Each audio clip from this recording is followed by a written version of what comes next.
Fala, turminha! Hoje nós vamos dar continuidade à nossa aula do 7º ano. Lembra que nós trabalhamos nos assuntos anteriores? Nós trabalhamos a formação de alguns povos e principalmente a formação dos chamados estados nacionais ou dos chamados governos absolutistas, mas nós não falamos o que é o absolutismo. Nós apenas falamos como se formaram esses poderosos impérios absolutistas, aonde existia uma maior concentração na mão dos seus governantes.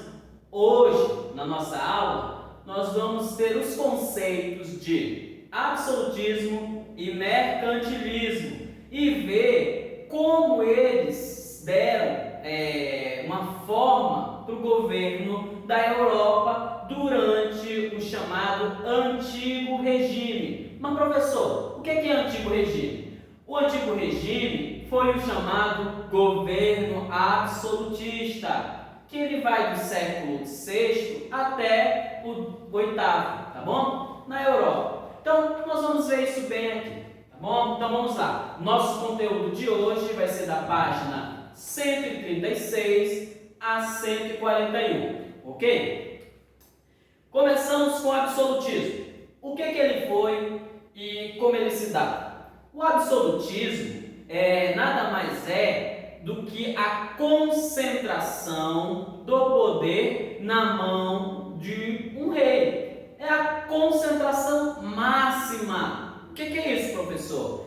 Ele vai ser, ou seja, o rei, ele vai ser aquele que vai dominar, ditar regras, mandar, ser o responsável político, ser o responsável administrativo, vai querer ser também a imagem divina. Tanto é que o rei que vai caracterizar esse sistema absolutismo vai se chamar Luís XIV, conscientemente considerado o Rei Sol, ou seja, o maior astro.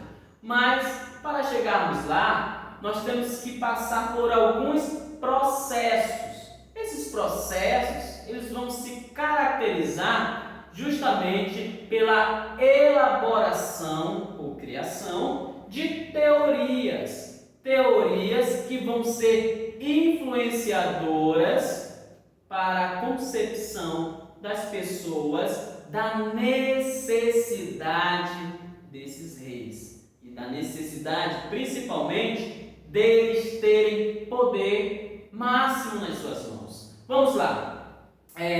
Vale lembrar só para recordar, esse período desse século XVI ao século XVIII, chamado de Antigo Regime, é o que nós chamamos de transição entre a Idade Média e a Idade Moderna.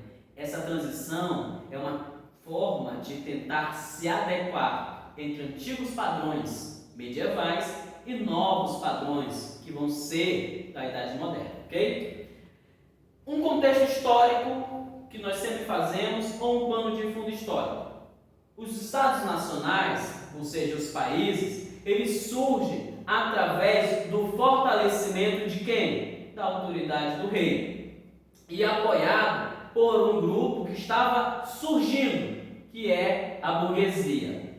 Lembra lá dos comerciantes? Pois é, eles se tornaram os burgueses e eles estavam crescendo, faziam comércio, tinham suas características com os outros povos, começaram a ter riqueza e o rei falou: opa, esses caras têm possibilidade de me apoiar, estão crescendo, têm dinheiro, então eu vou apoiá-los. Eu vou apoiar eles e eles vão estar comigo. Então, esses burgueses também fazem parte desse processo.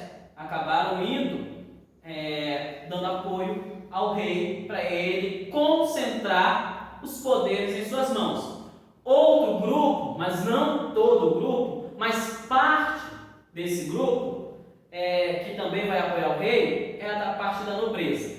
Lembra dos nobres? Aqueles que tinham títulos, aqueles que tinham honrarias, que eram os antigos senhores feudais, eles também vão apoiar o rei, mas não toda a nobreza, tá bom? Somente uma parte, que que era a parte que era privilegiada. Bom, então com isso, os burgueses apoiavam o rei através de material, apoio material, ouro, prata, quinquilharias, que são objetos trazidos de comércio, e politicamente os monarcas faziam o quê?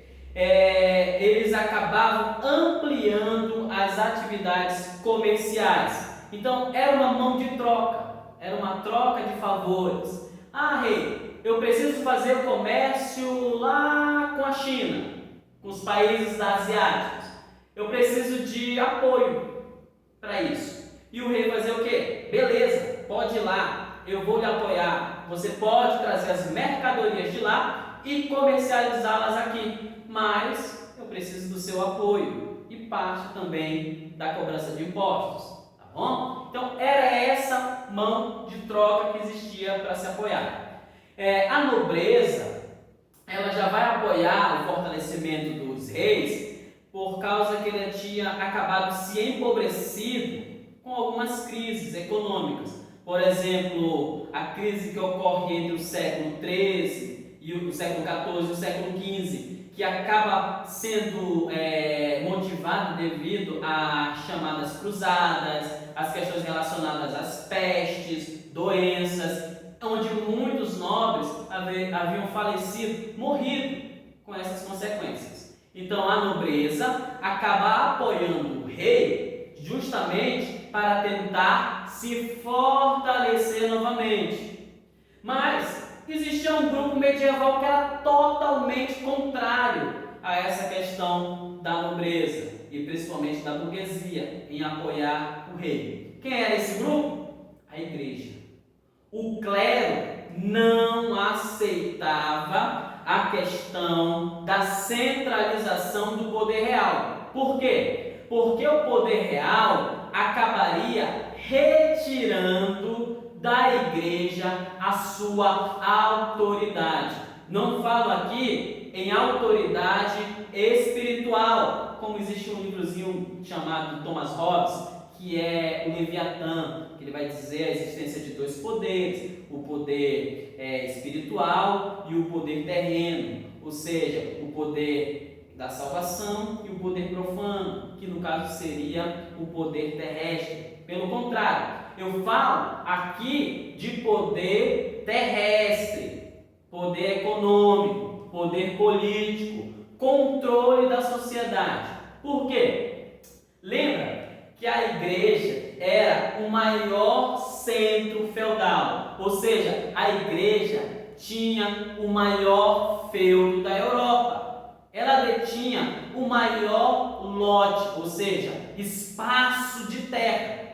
Então, por isso, a igreja não queria a centralização do poder na mão de um nobre ou de um rei, porque ela acabaria perdendo esse título de maior centro de terras, de maior feudo. Ela deveria dar ao Estado o controle das suas propriedades. Então, logo, isso diminuiria o poder dela. Então, por isso, a igreja se coloca contra o absolutismo, ok? Nós vamos ter, então, nesse contexto, o início da Idade Moderna. Com isso, os reis trataram de consolidar seu poder o mais rápido possível e criaram mecanismos ou modos ou possibilidades para exercê-lo. Dentre eles, nós vamos ver a questão da criação dos impostos e moedas que faziam uma circulação dentro da região nacional ou da área que esse rei governava, tá bom? Outro, eles começaram a criar a burocracia, que seria o quê? Os serviços administrativos, que é onde eles encarregavam pessoas, aonde eles faziam a sua questão de valer as decisões reais e ali estabeleciam critérios para governo, critérios para a sociedade, ok? Outro, os reis construíram os chamados exércitos nacionais, ou seja, o exército que era responsável, que eram pagos, que eram organizados justamente para prestar serviço à coroa. Então, outra característica foi isso. Então, dessa maneira, nesse contexto histórico, que surge o absolutismo, ok? Outra, aí faz necessário a existência de uma teoria para que essas atividades, essas funções possam sim valer de vez nesses chamados estados nacionais. Com isso, o absolutismo ele vai tentar justificar o poder do rei através da fé. Ou seja, vai dizer que o poder real é algo divino. Então, vão surgir teóricos que vão trabalhar essa ideia e construí-la de uma forma que o povo venha entender e aceitar, porque é muito fácil entender, mas aceitar é um pouco mais difícil. Então, com isso, a teoria que justifica que o poder absoluto aos reis deveria ser dado são teorias que vão ter três caras principais, ou seja, três pensadores principais. A base teórica do absolutismo moderno, ou seja, monárquico, que vai surgir a Idade Moderna, vai se basear através de Thomas Hobbes, que ele vai viver de 1588 até 1679, que é justamente no livro que eu falei lá na frente, o Leviatã. Ele vai dizer que o homem, por natureza, é um ser que vai para a guerra, que auto se destrói. A frase dele, o homem é o lobo do homem, como diz as pessoas nesse livro. E essa ideia é que o homem precisa de alguém para que eles não se destruam. Essa é a ideia do livro dele. O outro que vai trazer um pensamento sobre a necessidade do monarca absolutista, do poder, é Maquiavel, Nicolau Maquiavel, que vai de 1469 até 1527. Não se confundam com o livro de Maquiavel, que se chama Príncipe, com o Pequeno Príncipe, tá bom? Que é um livro mais recente e tudo mais. No livro de Maquiavel, que é o Príncipe, ele vai dizer que é necessário que tenha um governante e esse governante exerça um poder de ferro, um homem autoritário, com poderio. E ele vai descrever várias coisas que um governante não pode ter, ok? E o último teórico que nós temos aqui no nosso livro, e que vai estabelecer uma ideia desse poder absolutista, é Jacques Doucet, que é o quê? Ele vai viver de 1627 a 1704. A ideia dele é a que vai estabelecer de vez o pensamento absolutista. Porque ele vai dizer que o poder absolutista é um poder divino. Ele vai criar a ideia e a teoria que a divindade está com o rei. Então, isso vai caracterizar o absolutismo, ok? Nós temos aqui a imagem de Luís XIV. O Luís XIV de Bourbon, que é da família francês, aonde ele diz: Deus mortal que está abaixo do Deus imortal. Ou seja, ele disse uma frase que ficou muito famosa. Ele diz: eu sou o Estado. Então, ao dizer eu sou o Estado, ele está dizendo que ele quem manda em tudo.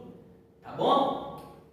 Com isso, nós vamos ter na França Luís XIV, que ele vai se caracterizar com o fortalecimento do poder real, e ele vai estabelecer algumas questões relacionadas. Ele vai ser intitulado como Rei Sol. Ele foi o monarca mais importante que caracterizou esse poder monárquico absolutista, tá bom? Isso na França. Luís XIV ele vai fazer o quê? Ele organiza a questão administrativa do reino, ele governa através de decretos e mais submeteu a nobreza, feudal e a burguesia mercantil ao seu poder. Ele levou ao extremo a ideia da teoria divina, do poder divino do rei, que é de Jean-Jacques Rousseau, tá bom? Ele eleva essa ideia. Por isso que Luís XIV é considerado a principal representação da burguesia, ou seja, melhor, do poder absolutista de um monarca.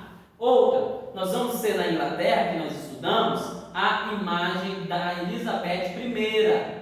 Ela também vai concentrar, junto com seu pai, Henrique VIII, o poder em suas mãos. Elizabeth I, ela vai desenvolver a questão do comércio, da indústria na Inglaterra. Ela vai restaurar de forma oficial o anglicanismo lá na Inglaterra. Ela leva a Inglaterra para o seu auge nas navegações, tornando-se uma potência política, comercial e cultural na Europa. É no momento do seu reinado que vai começar a surgir o maior dramaturgo e poeta da sua era, que é William Shakespeare. Então, Elizabeth, ela vai estabelecer todo esse papel dentro da possibilidade de um governo absolutista.